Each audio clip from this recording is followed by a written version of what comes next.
Look at that, dude. I'm like a fucking ninja. Hey, Nate P. Shorelunch with Nate P. How you doing? We're gonna go after the mysterious shallow beasts, the bluegill, only found in Wisconsin town. Is that true? I don't know about that. We got some nice grilled cheese we're gonna make, gazpacho, a cold, refreshing tomato soup for a hot summer day, and we have our great friend Chip Walton from Chop Brew to sample some beers, talk some shit, and eat some delicious food. This is Shorelunch with Nate P. I'm Nate P. Stay tuned. So you say stay tuned? We're in is this north central Wisconsin? We're somewhere in Wisconsin. How do your Crocs feel today? Perfect, they're in adventure mode. I actually should note I blew out the side of one, partying too hard. I suppose you can't see these because they're camouflage, so I just have nub feet. So this here is a bobber stop with a slip bobber right underneath it that stops at that. Underneath that is our tin weight because we went leadless, right? We pinch that on there. Then we got our little hook. This is a classic slip bobber rig. Hook, sinker, bobber, dingler. Man, I am a sweaty nightmare, man. Bait choice today. We're gonna try some leeches. Leeches are gross. Leeches are parasites, but they work good for fish bait. What I like to do is where the sucker is, you see he's sucking onto my thumb there. I like to get him right near that sucker. Look at him riling. Leech on, beautiful. Bobber stop set to about 30 feet. We cast, we wait. This is fun fishing that anybody can do right off any dock or any sort of shoreline. Oh. Okay, bobber goes down, set the hook. Oh, that's a nice little guy. Nice little fucking sonny. Oh shit, I snagged him. Nope, I didn't. Ooh, dude. That's a beautiful keeper bluegill. You know, when you go to a good lake like this, it'll really make a mediocre angler look good. I'll put it in the same kind of spot, I suppose. Now you see here when you cast it out there, if you can see that bobber laying on its side, that means something got fouled up. You want to reel that in and check out what the hell's going on. Something got goofy. Okay, here we go. This will work now. Something to really consider when you're fishing with a bobber. When the bobber goes down, reel to it to get the slack taken out of the line, and then set the hook real gentle like. There he goes. See him moving? And yes. Oh, ish. Gross. The rock bass. Ugh. This one's actually kind of cute. Have I ever showed you this cast before?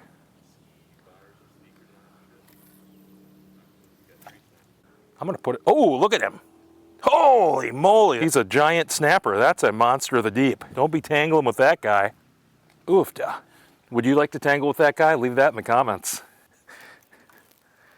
Oh, that's a good spot right there. You're gonna have to edit this so fast. Yeah, do a sweet montage because I'm gonna catch so many fish. Oh, good fun. Oh yeah, look at this beefy boy. He's got some salad on him. God, they fight like the dickens. Ooh, nice fish. This is really exciting fishing. There we go. Dude, these are some really nice bluegills. Largemouth bass. Check this guy out. This 4-pound test is performing quite well. Look at this guy. You like him? He's pretty. This is what got me into fishing right here, y'all. Largemouth bass. Beautiful fish. Beautiful fish. Look at his bluegills. It's not just a clever name. Oh shit. Don't show that, eh? Look at the beautiful coloring on him. Just a beaut. Look at him all flared up like that. This is awesome. I love you. Oh. Sorry, that's going in. Last leech of the day. We caught so many fish, we're fucking out of leeches. We're out of leeches.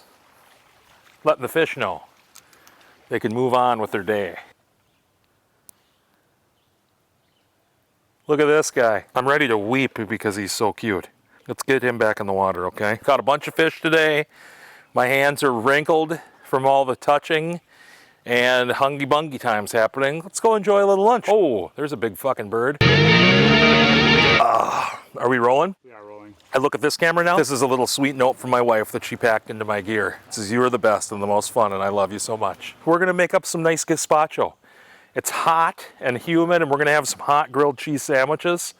And I think a nice, cold tomato soup's gonna be really good. So, peppers, red and green bell peppers, cucumber, onion, garlic scape. Do you know what a garlic scape is? Have you used those before? They're the pre-flower of the garlic plant that gets cut off. Here. They're kind of woody.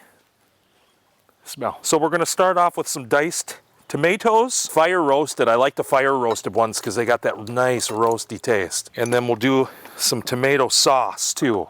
Not a whole can, just a little bit. We're gonna peel up this cucumber. This cucumber is gonna lend a nice brightness to this. Here you go, old boy. That's a handsome cucumber, isn't it?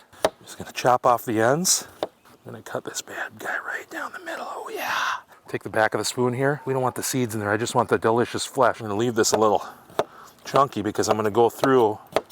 I'm gonna use my immersion blender. Okay. 1 clove of garlic. I'm kind of taking it easy on this table. The ground is very unlevel. In. I'm gonna use half of a red. Take out the membrane. Okie dokie, Smokey. Terror waves, look at them. There's a bunch of people out there in pleasure craft. Green pepper. Do you like green peppers? You can leave that in the comments. Look at these knife skills. Eat your heart out, Wolfgang Puck. So let's get this onion, okay? Hand flat, right? Right, just like this.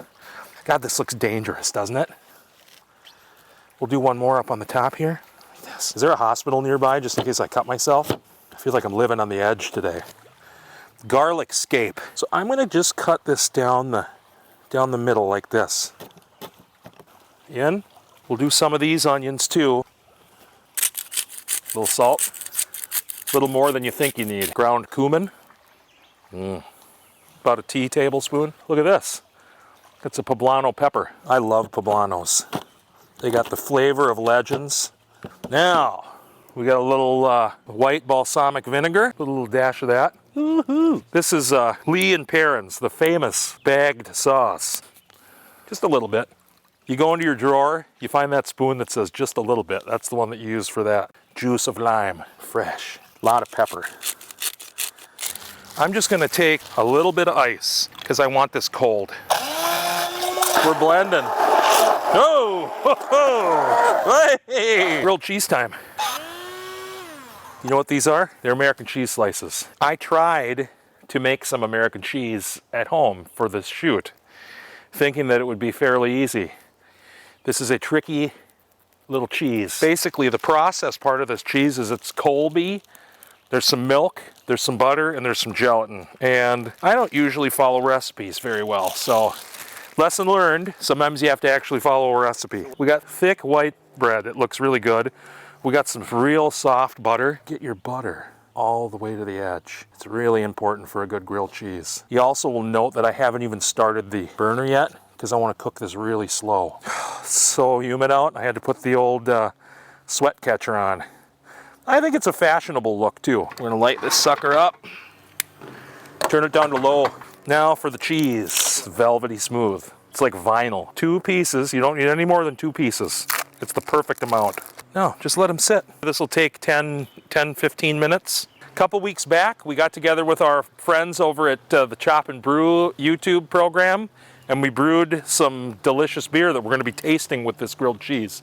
Note that the black and white footage is that way because it was in the past, so you can not be confused between now and the past. The first brew was an extract brew that was made to be a clone of an American lager. The second brew was a smoked red that we used some smoked malts that was smoked over alderwood. Once we get sitting, we can taste it with Chip, and we can talk about how it tastes and how this tastes and kind of our process.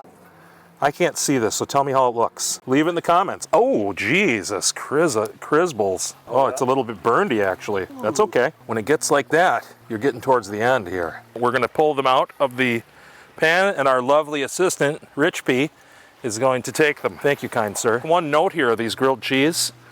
We didn't press them down. We didn't mash them. We want that fluffy bread under that crunch. It's gonna be super good.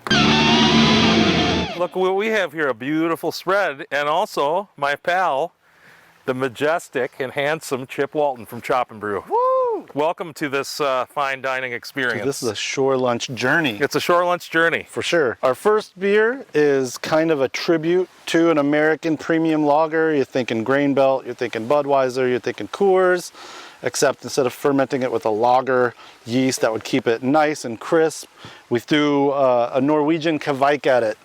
mainly because we're under a time crunch to make this happen.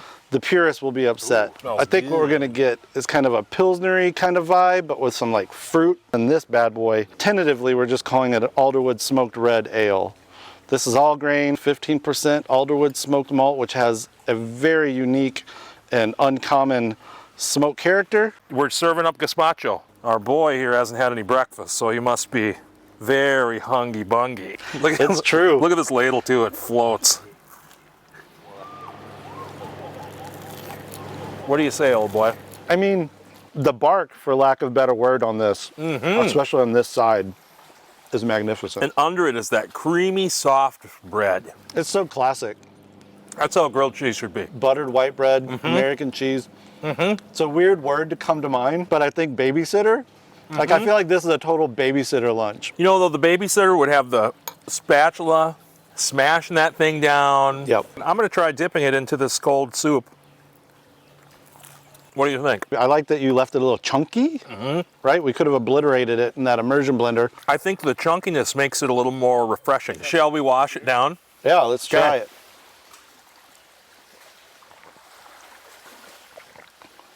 The base of a Pilsner is in there. That Kvike gives it this like really big peach, almost kind of pineapple, tropically fruit. I think on the timeline we were given and the knowledge of the ingredients, Yeah. that's a pretty damn good beer. What about this smoke bomb? I'm interested because just the nose on this, Oh, it smells like a campfire. yeah. Holy shit.